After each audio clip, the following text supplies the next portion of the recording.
Hi folks, this is Craig here. I wanted to begin this episode of Acid Horizon with two very important messages.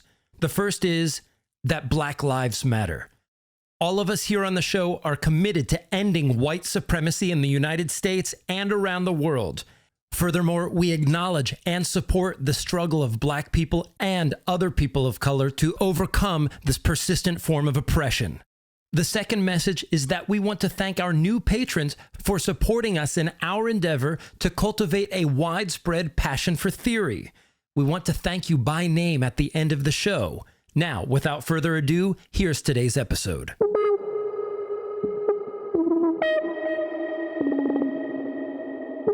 This is Acid Horizon, a theory podcast which confronts global crisis and the specter of a world that could be free. This is episode 4, Michel Foucault and the Politics of Health. We also discuss Michel Foucault's essay, What is Enlightenment? Thank you for joining us.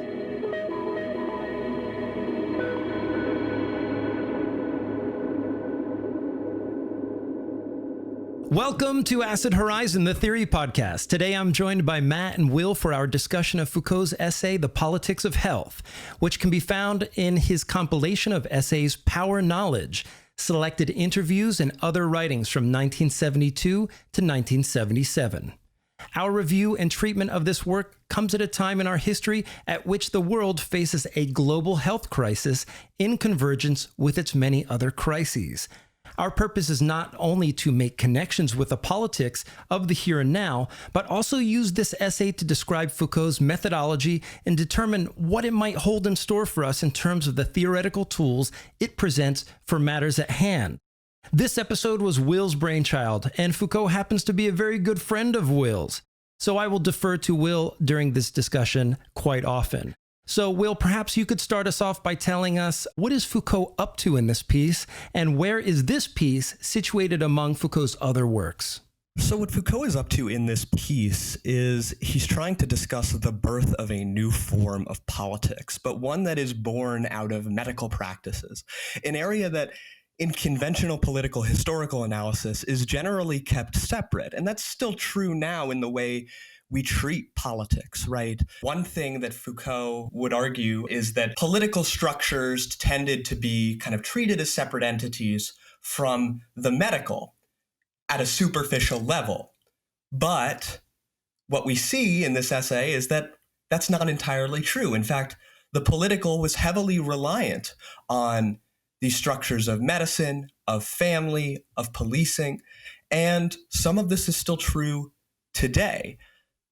I'd like you to think briefly about the way that we've been treating the coronavirus crisis in the United States. What were kind of liberals hoping for every single day at 5 p.m. Eastern time? They were waiting and waiting and waiting to hear from Dr. Anthony Fauci, which in the 1990s became kind of a political figure. The politics of health is one that informs all other politics.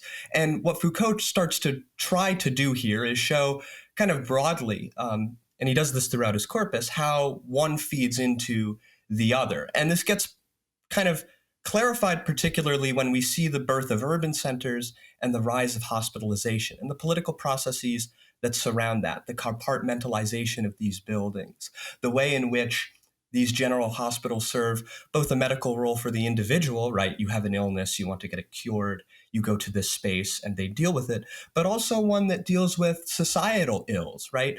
When we talk about corruption, right?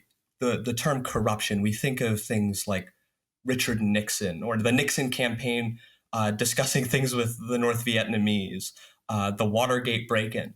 But corruption goes far back to the medical age. So there's both a philological association, but also a practical one. And then you see these hospitals taking in folks like vagabonds, those who could not work or would not work. And I think the asylum is the final solidification of this practice. But what Foucault's doing here is laying out a methodology to show that these sorts of relationships are not clear-cut. In fact, they are reliant upon one another. One of the things that I want to get at pretty early on in this discussion is Foucault's methodology. There's three words that come to mind for me when I think of Foucault. Those are power, truth, and right. And in relation to this essay, The Politics of Health, I mean, it's pretty clear that all of these concepts are at work in this essay. The question is, to what extent are all the agents who hold power or who have power exerted on them by those in the medical field and those who have been subjectivated through these structures of power?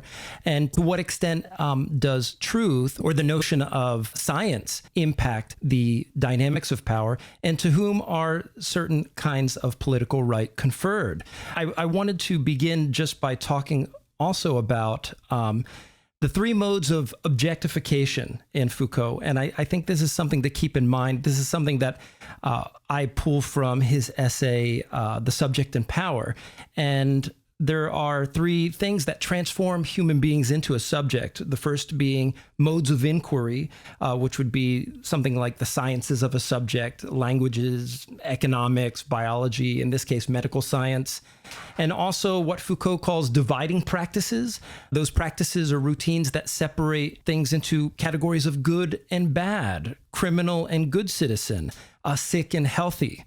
And then just the notion of subjectivation itself, the process in which the self is self-instigated, or the self comes to recognize itself as a self as it is inscribed by a particular system of politics. Yeah, I think that's a great place to start methodologically, particularly as it relates to the juridical role that individuals in spaces of medicine have. Foucault makes this very clear in the opening chapter of Madness and Civilization, where he argues that the Hôpital Général played more than just a medical role, that doctors on the floor there were not just determining, physical illnesses of an individual, but they also had to determine sort of a moral certitude there. They had to find sort of a level of self-understanding within the realm of morality in their subjects. So the issue here was not simply just that of medicine, but it was that of criminal law, of politics, of even broader systems of justice. And all of this goes back to Foucault's treatment of the Enlightenment.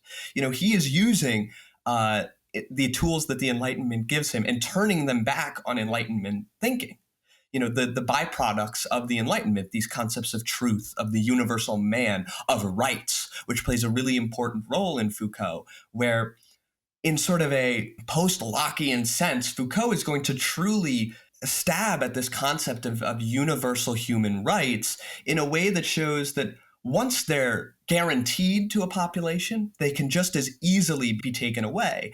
And, part of this was discussed by Hannah Arendt earlier, and I'm not going to reject that scholarship, but Foucault takes it to a level of true material analysis, where he shows that in area after area where we deem kind of these ideas of man, there's also this absurd mirror of individuals who fall out of the norm.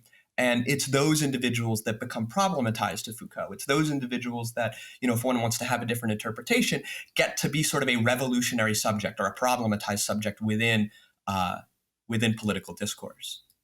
And I think this notion of the problematized subject that you bring up bears directly on Foucault's own understanding of the Enlightenment. And right now I'm thinking of the Jordan Petersons of the world, who look at the quote-unquote postmodern neo-Marxists who are out to dismiss the Enlightenment whole cloth. I mean, it's just completely wrong. Foucault is not pushing for a rejection of the Enlightenment. He does reject the idea that there were ideal social institutions that were positively ossified in some sort of previous instantiation of them at some point in time.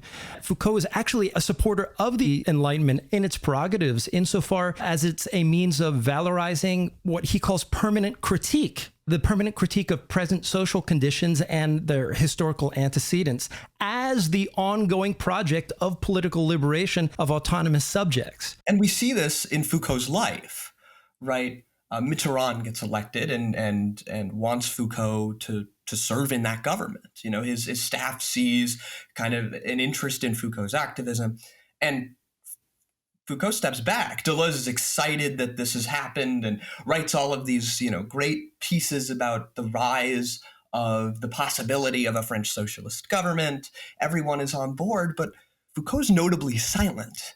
And what he wants to do is maintain the critical distance from all processes of governance. And, some of us could say, well, Will, isn't that an indication that he kind of wants to have it both ways? That he never wants to be held to account for his ideas? And to that, I say Foucault is here to just provide critical support. If you're looking for Foucault to give you an ideal way to structure governance, you've missed the entire point, right? Because he's there to kind of press you into coming to conclusions that these forms of social organizations always find a dangerous element there, and that they can always be utilized in a weaponized manner. Yeah, and I wanted to say that in terms of the Enlightenment and Foucault, you just mentioned Jordan Peterson. Jordan Peterson, basically, I won't do it by name, but he takes most of his views on the sort of post-structuralist thinkers and others like them from one book. Unfortunately, the problem is that really the Enlightenment, philosophically, was an inquiry into both the possibilities and the limits of human understanding, once it's taken away from the boundaries of religious dogma, right? What kind of things can we know, and how can we know them, and how far can it go, right? Maybe there is a limit. Maybe there's a limit to how much we can know as humans, but not, we'll find that out later, right? And so the problem you find with people like Jordan Peterson is that people like Foucault, really what they do is they take the Enlightenment to its rational conclusion, in my opinion. That's the real problem, is that they take it more seriously, really, than someone like Peterson does. And so they really start asking questions about not only what can we know and how far can we be sure about it, they also ask very important and very material questions about the structures which have to be in place and are in place, such that we, today, us, can claim to know the things that we claim to know. That's one of the things that Foucault, I think, is really, really interested in, both in this piece which Will's chosen and in the other ones, is that he wants to say, yes, we can, we claim we know X, Y, and Z, right? But what is it historically, in a really, really material sense, over our actual history, which has enabled us to be in a position to be able to make those kind of claims, right? And that's one of the other ways in which Foucault becomes quite interesting to Marxists as well, is that although he was very, he had quite a few criticisms of Marx and Marxism, nevertheless, the stern materialism of what Foucault does, both in this chapter and elsewhere, does give a kind of a meeting point there. He's not really interested in, the way in which ideas inform the development of history per se. I think if you asked Foucault, what does X mean? I think he'll say to you, I'm not interested. I'm only interested in what does X do, right? What is the function of it? What does it actually do materially in the world? I think on the one hand, Foucault in some ways actually instantiates the Enlightenment idea by probing the limits of knowledge and the possibilities of knowledge as well. On the other hand, I think he's also an enduringly modern thinker in that he's relentlessly materialist. He's not really interested in the idea of Geist guiding, human development or whatever. No, he's not interested in that. He's interested in the function of specific techniques and historical developments and how that affects our thinking today and how it maybe also limits it. I think you're right, Matt. In what ways does the rationalist Enlightenment project bring to bear in any way on a set of present political circumstances such that it illuminates the path forward to further liberation? I just pulled a copy of What is Enlightenment right now. And for anybody who's ever said that a postmodernist like Foucault was against the Enlightenment, well, here it is. Here's a rejection of that claim. Foucault says this: we must try to proceed with the analysis of ourselves as beings who are historically determined to a certain extent by the Enlightenment. Such an analysis implies a series of historical inquiries that are as precise as possible, and these inquiries will not be oriented retrospectively towards the essential kernel of rationality that can be found in the Enlightenment, which could have to be preserved in any event. They will be oriented toward the contemporary limits of the necessary, that is, toward what is not or is no longer indispensable for the constitution of ourselves as autonomous subjects. It's right there in the text. Yeah, just a quick bit here. So actually, I'm going to name and shame here. Jordan Peterson's understanding of people like him, their understanding comes from a book by Stephen Hicks. For Hicks, Kant is actually the beginning, the starting point of the counter-Enlightenment.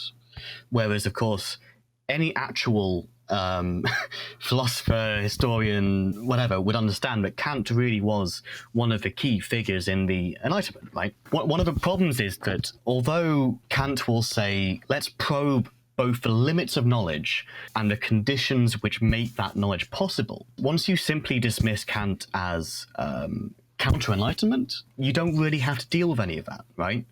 You can just dismiss Kant and many others, such as Foucault, following Kant's footsteps. You can just dismiss all of them, right? They're all postmodernists, they're all neo-Marxists, they've all read Marx, so they must be Marxist in some way, blah, blah.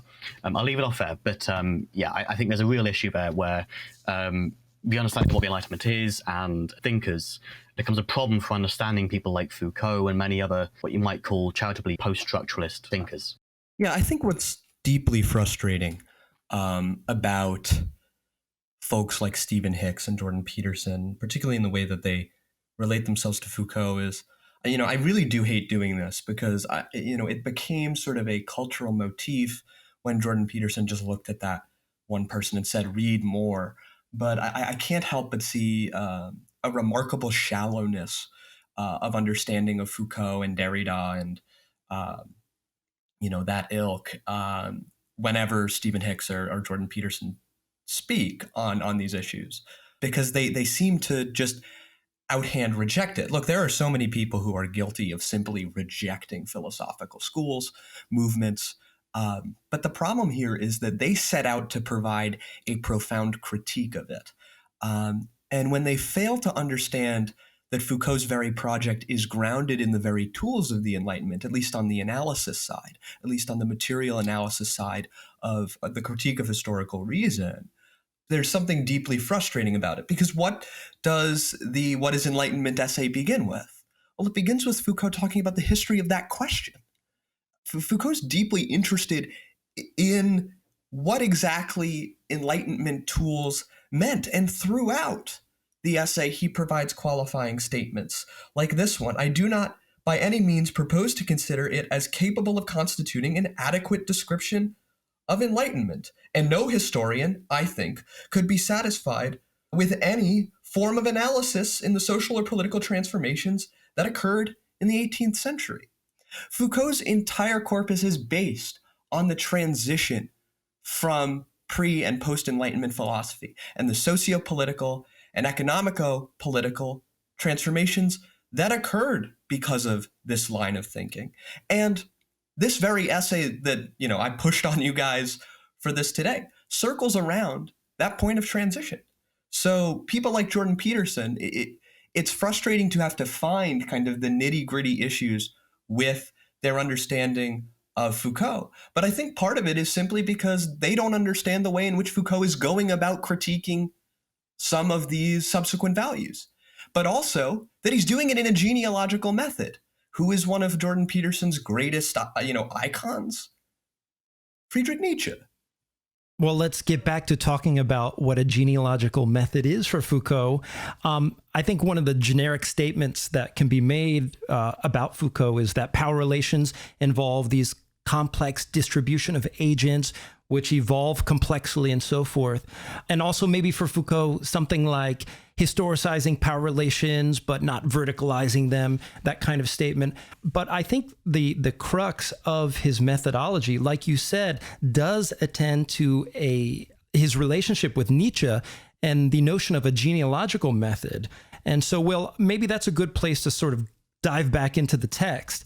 How does Foucault understand the notion of origin in relation to the establishment of social relations, in particular, the relation of society to notions of health? Wonderful question, because there are so many scholars who attempt to find, unique origins of things. Where did something philologically get its start? Nietzsche wasn't particularly interested right? The genealogy of morals, particularly the second essay, is much more interested in changes. And Foucault is going to take that method, that spirit from Nietzsche, that practice, and apply it to actual physical institutions. And one thing that he does in this essay is show the emergence, disappearance, and reemergence of the hospital. Foucault's not necessarily interested in the actual origin of something itself. He's interested in two things: the thing's alterations and the representation of that origin throughout time. So in Nietzsche, Genealogy and History, Foucault makes it explicit that, in fact, it is the transformation and the way in which these institutions operate that is far more of interest, right? How does it affect us? Matt was saying, I'm not interested in what X is. I'm interested in what X does. But Foucault is interested in what X does. He's also interested in how X has changed, how the understanding of X has changed, and what it's meant to the population under those altering regimes of thought.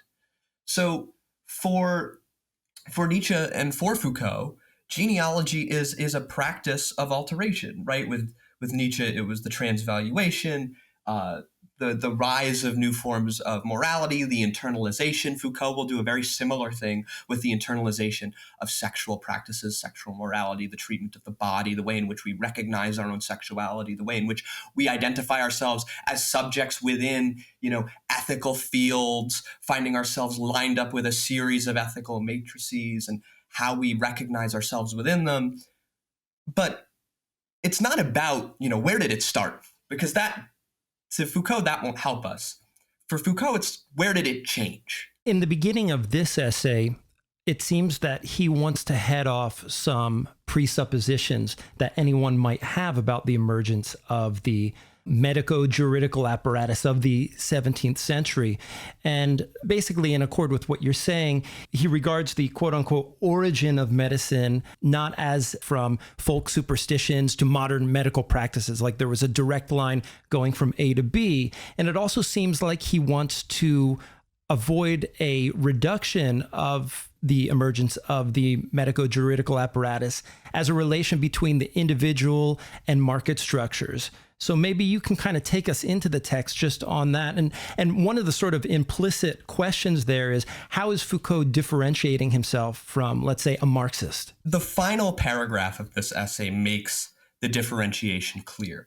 But you can start to see this differentiation appear kind of by the third-ish paragraph of the essay, where he brings up this concept of nosopolitics, which would be borne out into the biopolitical, the anatomopolitical. But nosopolitics is sort of this understanding of health sitting alongside the political realm, that in order for a state to be effective, in order for a state to be able to compete in a global capitalist environment, or a global capitalized environment, they need to have a population that can outproduce their neighbors, right? France needs to have a particular level of productivity among its workforce, and if it is to compete with Germany. And the reality here is that the birth of industrialization provides this sort of unique incentivization for governments, not just owners of the means of production, but governmental leaders, hospitals, individual health workers, to look at the particular economic output of a member of the working class.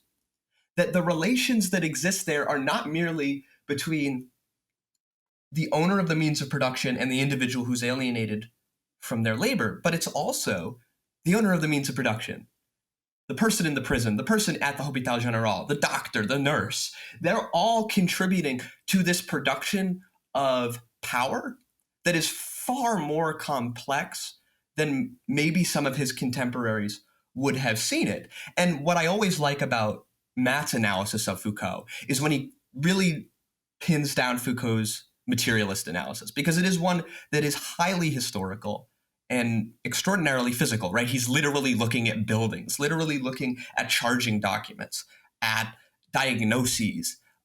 So that's where you start to see him take a leap away from the normal Marxist analysis, because I love this one section of the essay where he discusses the role of the medical establishment in examining poverty. And he goes, an analysis of idleness and its conditions and effects tends to replace the somewhat global, charitable sacralization of the poor.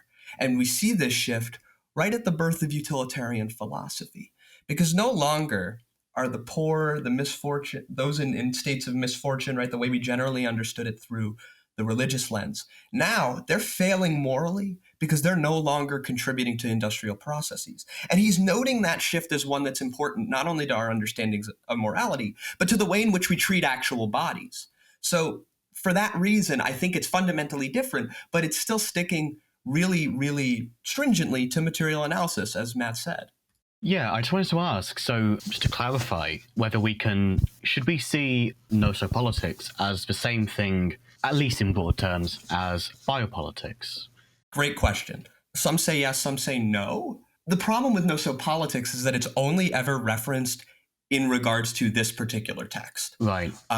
So the reality is, I would take nosopolitics to be slightly different. I would see it as a part of the medical gaze, right, of understanding and ranking particular symptoms, understanding and creating systems of organization of bodies, which is a part of biopolitics, right, but it isn't the biopolitical project. So it's not the same thing. It is just another tool in the broader biopolitical project. But I think you're right to see sort of a parallel use here, because, you know, when he talks about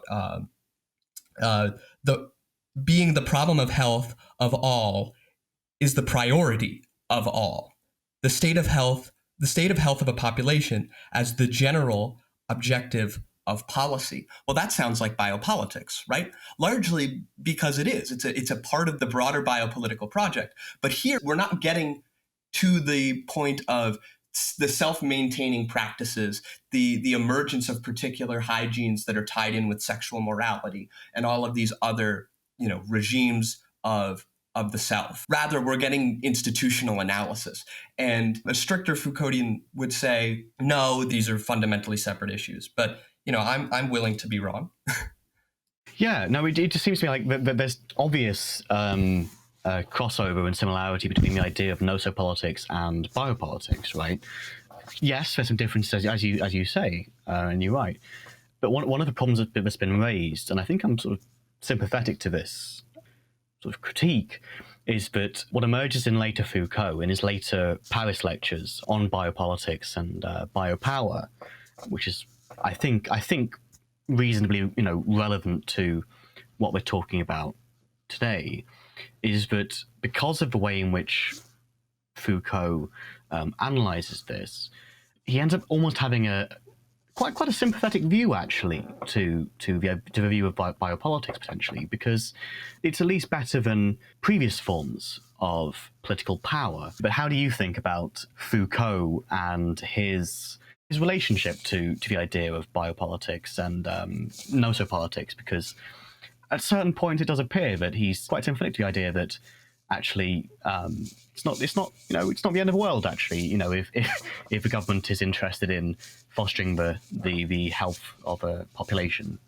I think you're right, and I think that's part of the reason why this discussion about Agamben, contemporarily is so interesting. Yeah. I know you and I were discussing earlier before we recorded this podcast, you know, who's going to be the one to bring him up? You know, sure, I'll do it. I think you're right. You know, when I did parliamentary debate, which is, you know, the sophists' version of philosophy, I had a response that was Foucault never says biopolitics is inherently bad. And in fact, Foucault was a professor, right? So he participated in the very systems of subjectivation that, you know, he was engaging in an archaeology of.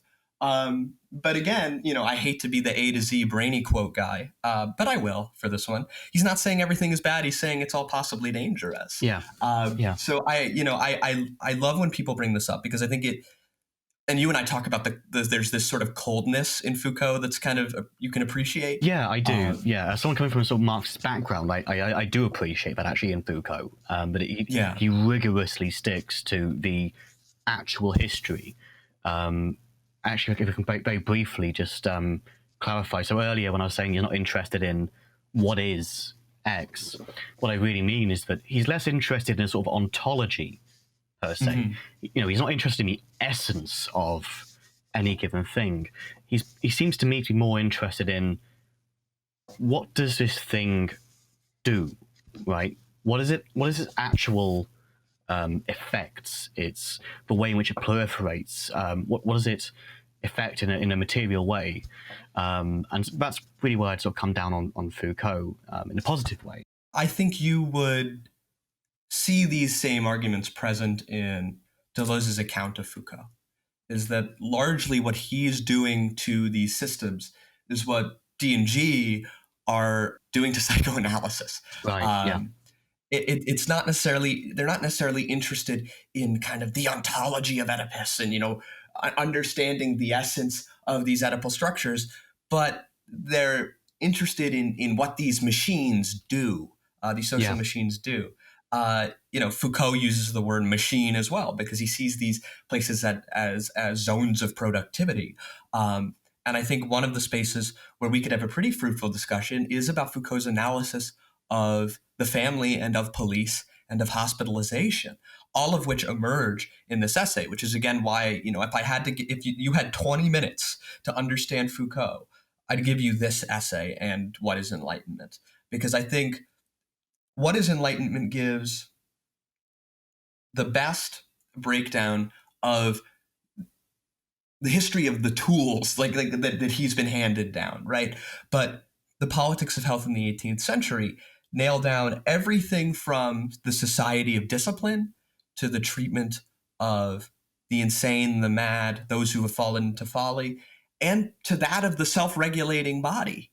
So I think you're right, but I want to point out one quote from Deleuze when he writes in Foucault that a machine is social before it is technical, that all of these social relations need to exist prior to these machines finally taking form. And for that reason, I do think that there is a materialist compatibility. I want to bring it back to the beginning of the Politics of Health essay and just go through a little bit of the history since that's what we're talking about now. It seems like the 18th century marked a turn in both the perception and practices associated with medicine.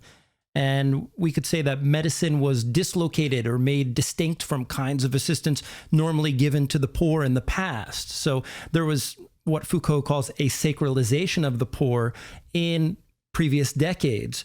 But with the coming of the 18th century, we have a capitalization of the hospital such that it reconfigures everyone's perspective right down to the moral level. And I kind of want to go back to another thing, and I hope we can bring this into the discussion more deeply. There's a way in which the shift that comes with the establishment of the human subject as a medical subject, a new kind of exclusion occurs. The exclusion of a certain kind of poor person. There's a bifurcation of a good poor and a bad poor. And it seems that that structure there also buttresses this other notion of the good subject of the 18th century, the moral subject. And I want to know, how are we to characterize the complexity of introduction of economics vis-a-vis these new moral attitudes that are instituted during this time? How does Foucault square these dynamics? What are the details here? The details are complicated. The part that I focus on is twofold. One, the bifurcation of those in poverty, right? The charitable interpretation of poverty. This goes away. Foucault writes that the problem is set to the able-bodied poor to work and transform them into a useful labor force, but is also to assure the self-financing by the poor themselves of the cost of their sickness and temporary or permanent incapacitation, to render them profitable, right? This element of utility emerges, and it's largely a byproduct of the industrial era, right? The maximization of profit. So not only does the owner of the means of production, the factory floor manager, need to ensure that his workers are engaged in activities in such a way that they can increase productivity, but governments now and individuals themselves all need to create networks of insurance to maintain the productivity of those individuals. Jacques Danzelot has a wonderful book that is kind of speaking through this essay called The Policing of Families, of the policing of the family. Danzelot wrote this thesis with Michel Foucault as his advisor. Deleuze wrote the preface to it. And what he asserts is that the structure and the policing of the family is actually a hyper-capitalized entity. So Foucault's not running away from the transition that occurs in the industrial era.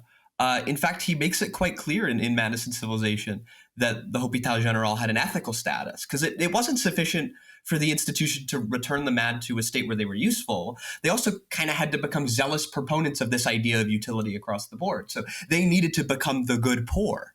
And the good poor see themselves as units of productivity. This is a strain even in Marxism, right? Alexandra Kollontai says that women will only be liberated if they can prove themselves to be units of productivity. This is something that expands across the political horizon. It's not just the capitalist, and it's not just the floor manager.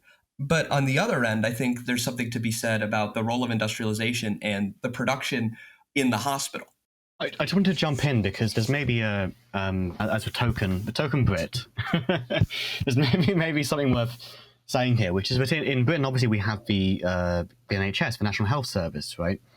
Founded in 1948, if I remember correctly.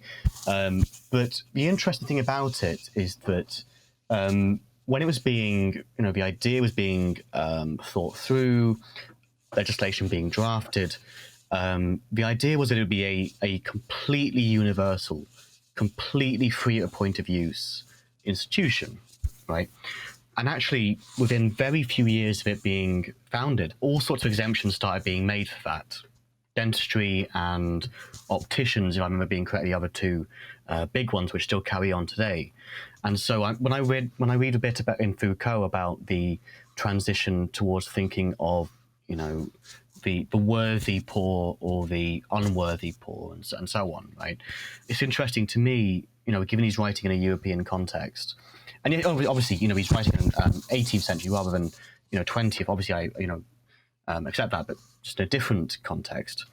I think it's interesting, right? Because today in Britain we have, or at least until very recently with coronavirus, we did have many arguments as a nation about the extent to which the NHS should be free to anyone, right? Which groups are worthy and which ones are not, right? Were they born here, or if they haven't been born here, if how long should they have lived here before they, all this basically racist stuff. And so it's interesting me reading that, seeing, the history of my own country, which, the first national healthcare service in the world has been having those debates for a long time now, but also particularly recently, in a very intense way, actually. For example, and this I think also touches on some of the other things that Foucault talks about, there's been a lot of debates in a public sense in this country, in Britain, about whether people who, quote unquote, deliberately ruin their health, whether that's smoking or whether that's not doing enough exercise or eating too much, whatever, should they qualify for the same care that anyone else would do under the NHS as others would, right? Because if you're born with a certain type of diabetes, you don't have a choice about that, so that's fine. But, if you simply choose to eat burgers and not exercise, that's your fault. Immediately, you start dividing up. Again, the same division starts coming up again, right? The worthy and the unworthy. Who qualifies for it? Who doesn't qualify for it? It's the same kind of distinction that Foucault picks up on, in the 18th century. But for me, my perspective, I see this happening today in Britain in 2020, and it's been going on about at least 5 years now, probably about 10, at least, really. And it's horrifying in a way, or in many ways, horrifying. But Foucault, I think, probably picks up on the early traces of it, right? Yeah, I think we have a similar system here in the United States, despite the fact that we don't have a very strong socialized healthcare. I would take that even a step further, saying that it's not only that individual bodies are being medicalized, but I would say that our body, especially here in the United States, becomes dividuated in our medical system. There are certain parts of the bodies, like you said, dentistry, that may not be included in a healthcare system, but maybe things like a 3-week stress program or something like that might be part of your health package with your employer.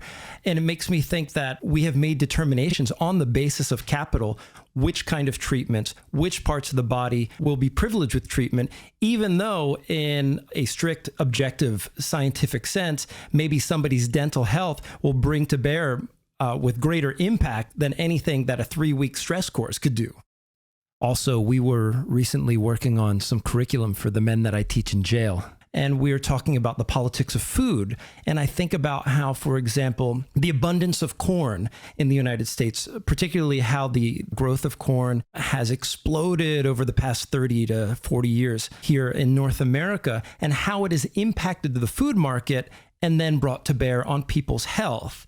And then that forces the medico-juridical apparatus to react in a certain way to further individualize our bodies. So it's a very sort of complex relationship that not only isolates individuals, but the health system also sectionalizes our bodies in detrimental ways. Yeah, I think too, though, that we see it does come back to individual bodies too. I read Francis Ryan's book Crippled, which was on austerity and the NHS. And it seems to be that this is a political phenomenon that continues to manifest itself with this idea of non-productivity among individuals. And I think it's encapsulated so perfectly in your analysis of that the stress vacation can for C-suite employees is paid for, but not necessarily like the coffee runner or the checkout attendant at the one location's dental work will be covered, because they make this sort of utility-based equation like the vacation is just simply more valuable. But here too, it returns to just the simple fact that our politics is still driven by the utility of bodies. I work and read this stuff primarily through the lens of disability. So I remember even in the Democratic primary debate, there was a discussion about disability. And briefly, all of these candidates just kept talking about how from the most centrist and mildly right-winged all the way to the more liberal candidates, they all kept talking about what they needed to do was find a way to fold these bodies into zones of productivity. We have to find employment for them. We have to make sure that they get to contribute to society. Not only is it almost liberating that you get to contribute to society, but it's something we must do. There's just something so interesting that our politics, even as it surrounds issues like disability, it always must come back to productivity, come back to a maximization of the extraction of utility. So, that discussion about dentistry is just, I think, a perfect one. Yeah, I mean, so I don't know about America in this sense. I can only speak for my my experience here in Britain. So in Britain, basically, if you're unemployed, there's a system there where you turn up to a job centre and you explain it. You fill out forms and so on. Talk to someone there about, I've been made unemployed by this company. I was earning X amount and I live here and so on, and they sort out your unemployment benefits, your social security, right? But because they've tried to make such heavy cuts in this area, and again, this is why I think it brings back to this idea of health being this sort of overriding and almost authoritarian principle. We're now at a stage in Britain where people can come in and say, look, I'm diagnosed with terminal cancer. I've got maybe 6 months to live. And the person at the desk there, who's literally got a target to meet for the number of people she rejects per week, right? Or he or she, they will say, well, you can work for 3 months, can't you? If they say, well, I've got MS or something, and we say, oh, well, you could hold the pen to write the paper, so clearly you can work in an office. Let's find you some work. It's horrifying, absolutely horrifying. But it's all about making every single body productive and useful. But what's beautiful about your example, though, is that the technocrats sitting, stamping denied or approved, right, are engaging in medical analysis. Yeah. Right.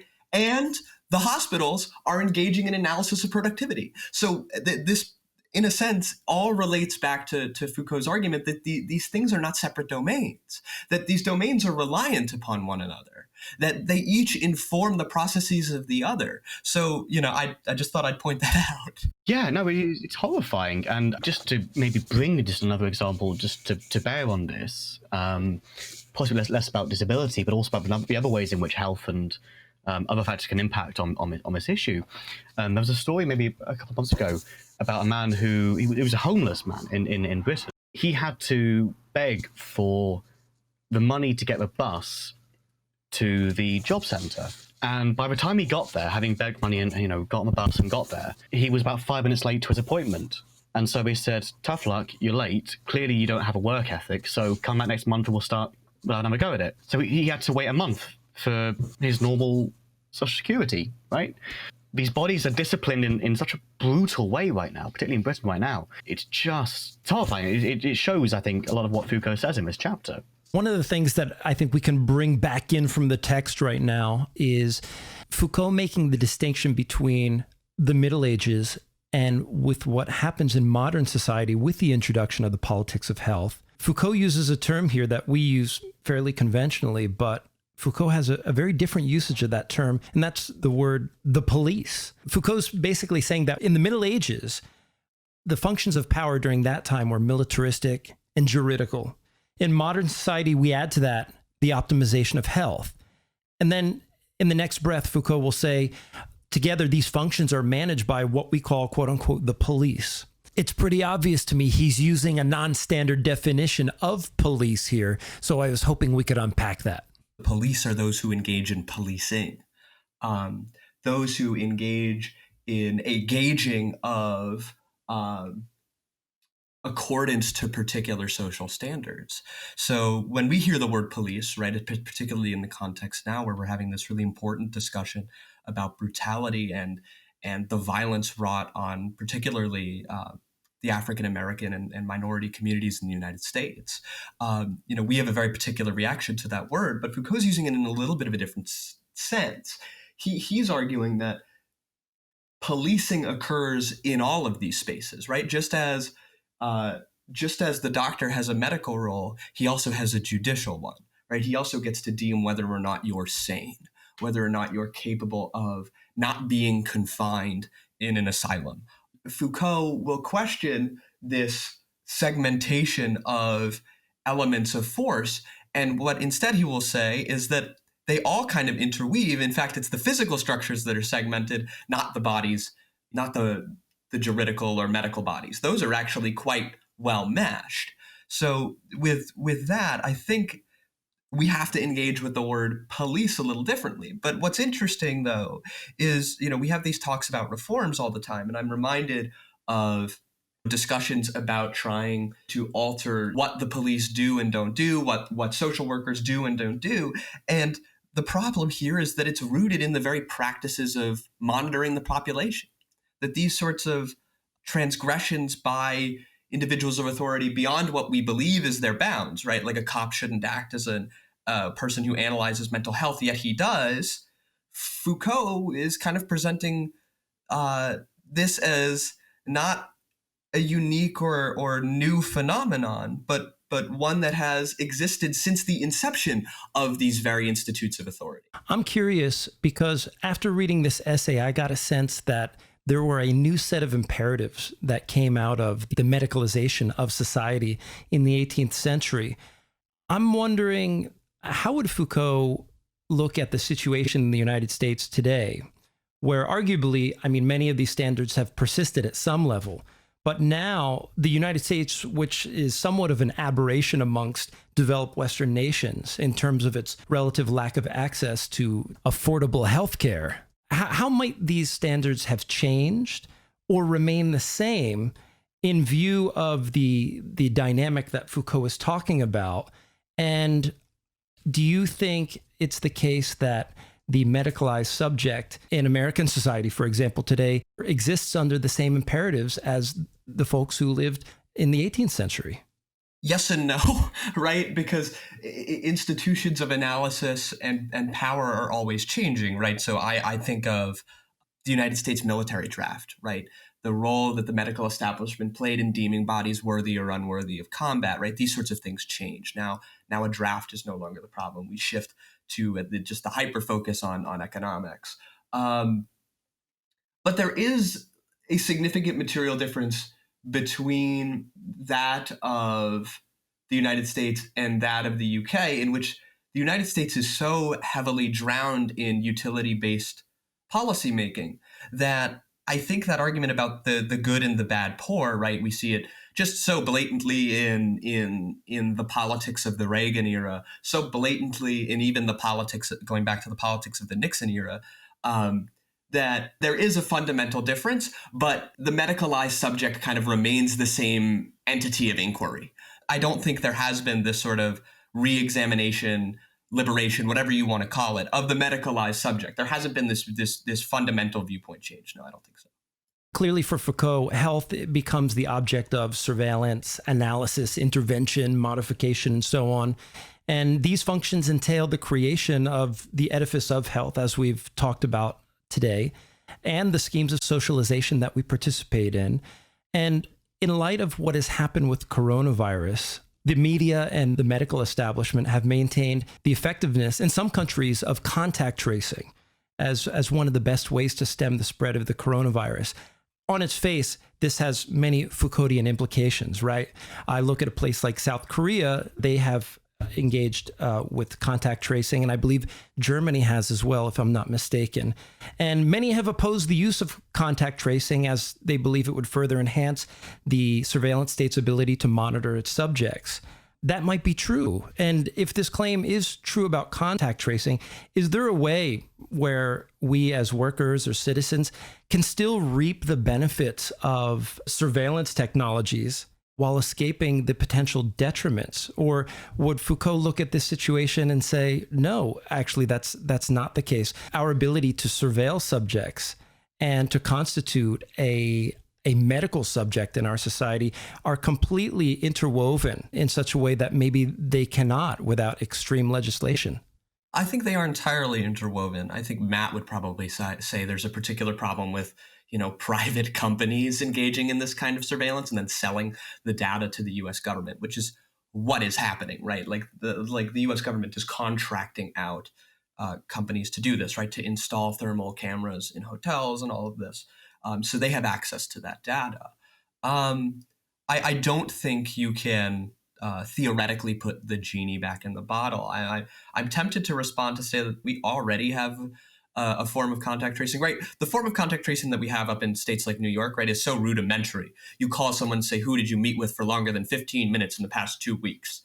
But I'm going to point to cell phone data that shows where people were at protests, the blinking lights of individuals holding a particular commodity walking through the streets of a city. The surveillance state is almost an antique now. It has been with us for so long. The panoptic society is already an element that we deal with all the time. And I think it is only in moments like this where we see it emerge nakedly in our face. But I would be skeptical to say that there is any way outside of kind of extreme legislating that you can minimize the eventual implications of these sorts of programs, irrespective of the health benefits. I understand that there are serious health implications to what we are dealing with, and that there are serious problems that need to be addressed. But no, it's highly unlikely, I think, from a Foucauldian perspective, that this can be done and then simply disregarded, right? Because we see that with the lepers being condemned prior to the birth of the asylum, but we already now have this technology of exclusion, this technology of confinement. So what do we do when madness is problematized in the age of reason? Well, we use the technologies we already have. We use the schemas that we already have. So it might be utilized in this particular way now, but once we build these structures, we will return to them time and time again. I was just going to add that actually there's an interesting thing that's come up in the UK here again. I'm kind of a token Brit here, but so the NHS has built up a contact tracing app, right? Months, of course, after many countries have already had them, South Korea and others. The problem is because they haven't actually consulted either Google or Apple, i.e. the manufacturers of the vast majority of any phone being sold today. On, for example, iPhones, if you simply put your phone in your pocket, turn the screen off, the app doesn't work. And the thing is that actually, this is why it's a little bit interesting to me right now, is that the reason why it's happened is that both Apple and Google have said to the UK government and to the NHS, by proxy, we're happy, we have an API already ready for this, but we aren't willing to let you use this if what you're going to do is take all of that extremely sensitive personal data and send it straight back to, the government data storehouses to use later. We've got an API already ready here for a very, very limited and express purpose of monitoring and tracking coronavirus. But if you want to go beyond that, we're not going to help you, right? And that's the reason why the UK's recent NHS app for tracing this is so useless. Is because the UK government doesn't just want that data. It actually wants as much data as it possibly can for in the future. And so it's this very weird situation where for once, at least in the UK, I don't know in the global situation, but in the UK, it's actually those two companies, Google and Apple. Apple I maybe would expect that from, Google very much I wouldn't, who have actually been saying, no, there is a serious risk here, right, in terms of privacy and personal data and so on, and who have been saying, we'll help you where we can, but we're not going to give you the right to go that far. I would possibly expect that from Apple. They're quite good on this stuff, but if even Google are saying that, there's something going on there, And so I think governments are looking at this possibly and seeing opportunities for in the future. These sorts of developments of monitoring sort of the health of the population, these sorts of practices aren't new. What's crucial to this essay is not only the doctor in the hospital, but the nomadic doctor on the countryside, right? Going in and checking up on populations in outskirts towns, doing the daily rounds. And then we kind of see this formulating in, the Oedipalized family, right? Everyone has a siphoned off section in a house, and the focus shifts away from sort of the family unit and towards the family unit's treatment of children, right? The health of the child, the assurance that this child will be a unit of productivity, will be able to fold well into society. So these sorts of concerns about health existed long before, people were applying to be contact tracers in like Suffolk County, right? Like before you hit someone up on the cell phone and said, "Hi, I'm from the State Department of Health. We just want to know who you talk to because you've got coronavirus." This sort of thing is not new. So when you see this sort of outrage brewing in the United States, there's a little bit of a frustration because it's not any form of technology that's not already existed, that you've not already, perpetually been exposed to, right? So in the little bonus episode that we did for Docile Bodies, we speak about the role of exposing people to these modes of discipline perpetually throughout their lives. Well, we've already done that with health. So I understand the concerns about data and all of that, but this there's already, a remarkable amount of health data that's collected by all sorts of entities all around the country. I would just caution a little bit about getting too, outraged, about Agamben getting too upset about the realities of the current situation. Although I will say, this is risky, right? Saying anything in defense to any extent about Agamben right now is a risky move, right? I suspect that within the next 5 to 10 years, at least a decent proportion of what he said probably will be vindicated. The extent to which he simply leans into full-on anti-medicalism is really dangerous, actually. And there's some interesting stuff by, who was it? It was, maybe I'll find it, remember later, by a French philosopher he's quite good friends with, who he tried to dissuade from having a heart surgery as well. Agamben has these real issues there. I know this story. I was speaking with a professor at a university a few months ago, and he was talking about that whole process where Agamben tried to convince someone he knew not to get heart surgery. Had he successfully convinced him, that man could be dead.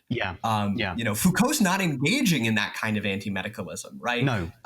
This is a weird byproduct of Foucault's thought, in the same way that, some of R.D. Laing's anti-psychiatry stuff, the fringier stuff, is a, kind of unintended byproduct of projects like Anti-Oedipus. I will say, there is nevertheless something interesting and something worth thinking about with regards to the kinds of forms of discipline we've seen, which are accepted in different countries, even between here in the UK and there in the US. The forms of discipline we've seen, the use of data, and so on. There is something to bring back to Foucault. Foucault says, I'm not saying it's bad. I'm just saying it's dangerous, right? I think that it's reasonable to say something similar, right? Which is that we're dealing with an almost unprecedented catastrophe right now of global health, and in that sense, probably proportionate, right, to use these kinds of strategies. But that doesn't mean they aren't potentially dangerous, right? And that's why they're worth thinking and talking about, I think. One way we can bring this back to the text is talk about how these practices inform the ways in which we view politics, right? The things that we expect of governing structures. We demand that there are a myriad of medical personnel available for the social body, right? The very fact that we describe things as the health of the social body, right, shows the impact that medical processes have on political discourse. So I think, the alterations of practices and the alterations of approach to these very topics are indicative of their importance. So I think just one thing to always keep in mind is the fact that Foucault is not going to play either or in his analysis. It's part of the reason why, he's hypercritical of the traditional Marxists, is because, he's worried about things that are at once both political, economic, and even, sometimes medical.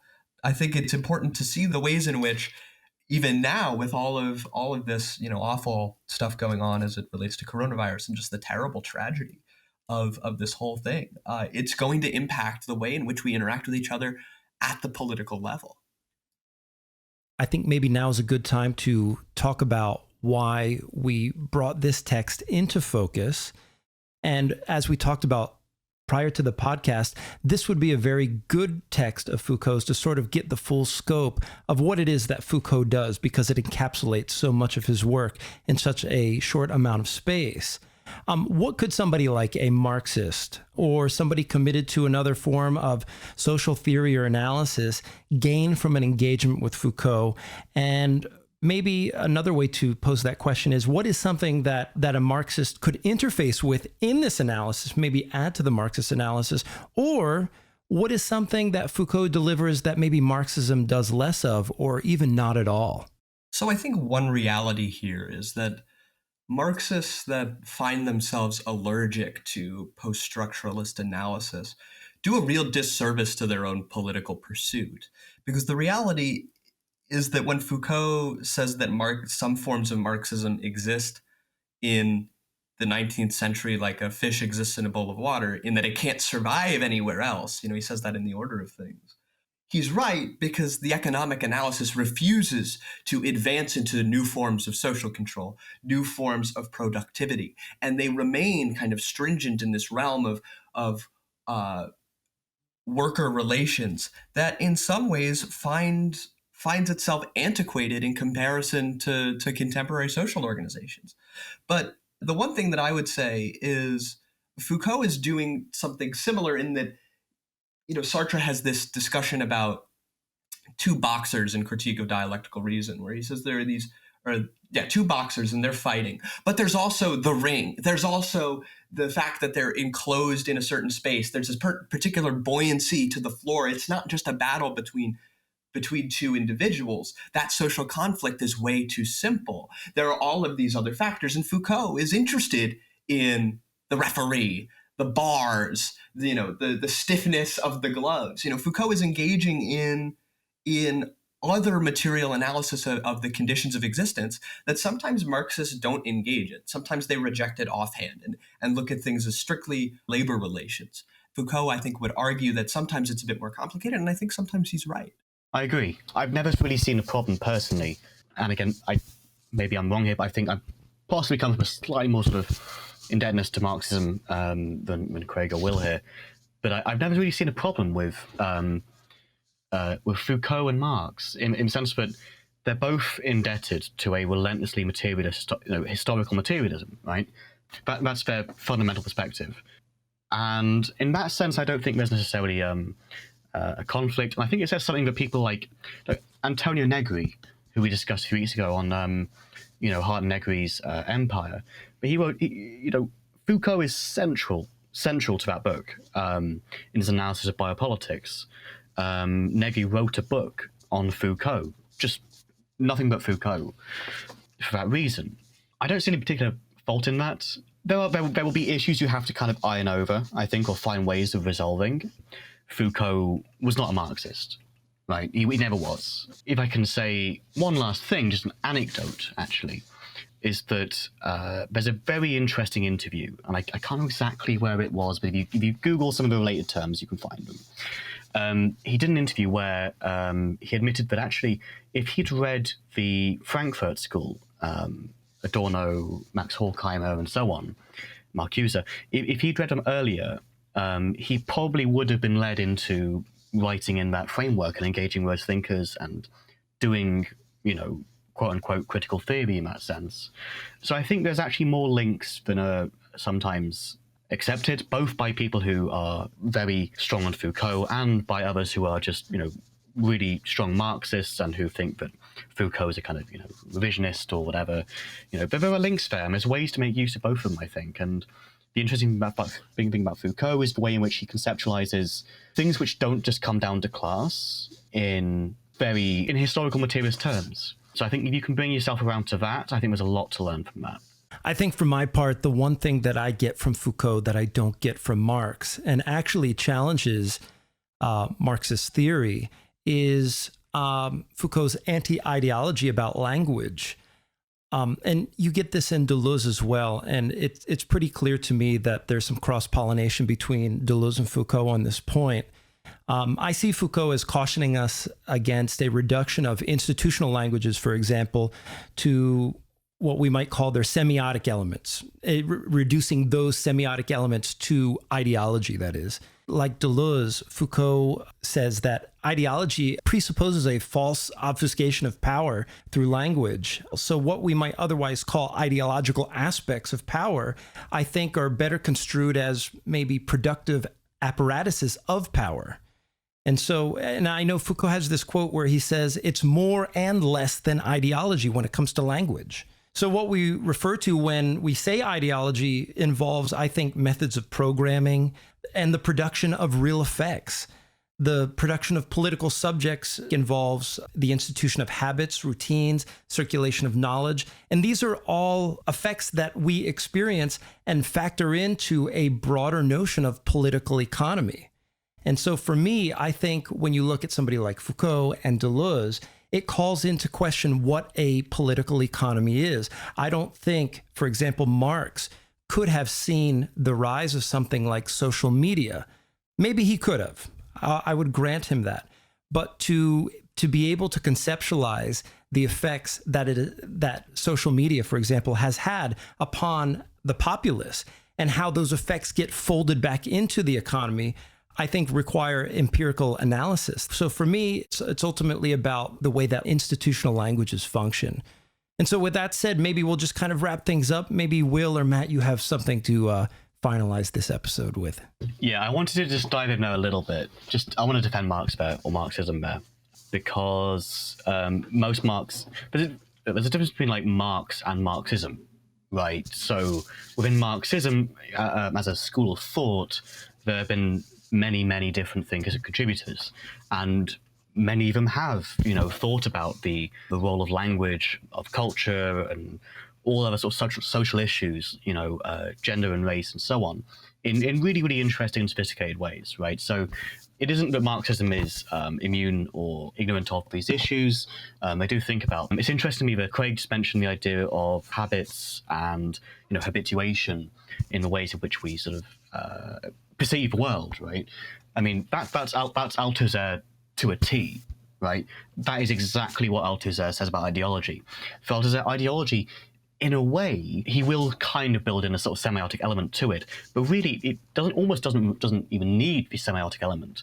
For Althusser, ideology is it's a fully materialist practice or habit, really, to do with your relations towards others and institutions and the way which you respond and so on. And so it's not really about that. Just as a little bit of a defense there, I think these are issues which do come up in Marxist literature and theory. They have been thought about and discussed. Many of them will actually use Foucault. Actually, Negri, for example, will use Foucault quite extensively, particularly the other autonomists as well. So I guess that's one of my. I don't really have like a formal final thought on this, other than to say you absolutely should read Foucault. This chapter's great. It's a really good distillation of many of his thoughts on the relation between power and politics and medicine and so on, and also that read Marx, read Marxism too. I don't think, personally, I don't see a fundamental conflict there. I think you can read both and learn an enormous amount by doing both. Sure. Yeah, I almost feel compelled to defend myself, but I might just let myself take the hit in this case. I do agree with you. I mean, there have been. It's okay. I mean, I agree. There are some Marxists who abide in an orthodox version of Marxism. And then there are people who think that folks like Althusser and Hart and Negri are revisionists and do not take those theories very seriously. Yeah. And the other thing maybe to say is that maybe when we talk about what Althusser does with language, when we say that language is ideology versus language has these real effects, then maybe we're having a verbal dispute of some kind at that point. But I don't want to belabor the point. For Althusser, language is still material. He's not an idealist conception of language. It's still material. I'll leave it there. Other than to say, actually, just one last thing is that, given the current circumstances, C.L.R. James was a really, really fantastic and thoughtful writer from Trinidad and Tobago, Marxist as well, who wrote a lot about Marxism and race and conflict, as well as some great books about cricket as well. So I'll probably end on that one myself. I think all I want to end with here, and I think it's a good way to understand Foucault's issue with power analytics before his time, comes out of another essay in this chapter, which is a series of conversations. So interviews are generally less conducive, but I would just want to pull this one out. If one tries to erect a theory of power, one will always be obliged to view it as emerging at a given place and time, and hence deduce it to reconstruct its genesis. But if power is in reality an open or more or less coordinated cluster of relations, then the only problem is to provide oneself with a grid of analysis, which makes possible an analytic of relations of power. And I think this comes down to the central tension even between you, Craig, and Matt, because it does come down to a desire to find alterations in discourse that feed into power relations that are more or less complex. Ideology separates itself, particularly in Althusser's construction of it, and we'd be well served to do an episode on that. But I think one thing that Foucault provides us with is the complexity of power relations, the fact that power tacitly doesn't exist in a concrete sense between one individual who has it, possesses it, and another who doesn't. Overt dominations are not as overt as they may seem. And of course, this is present in texts like One-Dimensional Man. So the concept of domination is a diffuse, complicated, and often invisible one. And power doesn't only tell a body no, it can sometimes make individual bodies and populations say yes, identify as particular subjects. So I think what one should be left with Foucault, among a lot of other things, is a really unique interpretation of the role power plays in social production. And that will conclude our examination of Michel Foucault's The Politics of Health and an impromptu discussion of his essay, What is Enlightenment? As promised, I want to take a moment to acknowledge and thank our supporting patrons by name. On behalf of all of us at Acid Horizon, I'd like to thank Aslakam Kadmi, Anthony Gavin, and Jay Conway for being our first gracious supporters. Also, we would like you to look forward to upcoming episodes on Mark Fisher's Post-Capitalist Desire and Matt Colquhoun's book on Mark Fisher, Egress. Since all of us are quite new to podcasting, we welcome any suggestions that you have for texts that you would like to hear us explore. So feel free to drop us a line on Twitter, Facebook, Instagram, or on our Patreon account. This month, Patreon subscribers will get access to an album I've created of a lot of the ambient and lo-fi music that you hear featured on the show from my solo act, Surrepti. The album is 20 tracks long, so if you'd like to receive it, just subscribe to us and become a patron for as little as $1. We'll see you next time.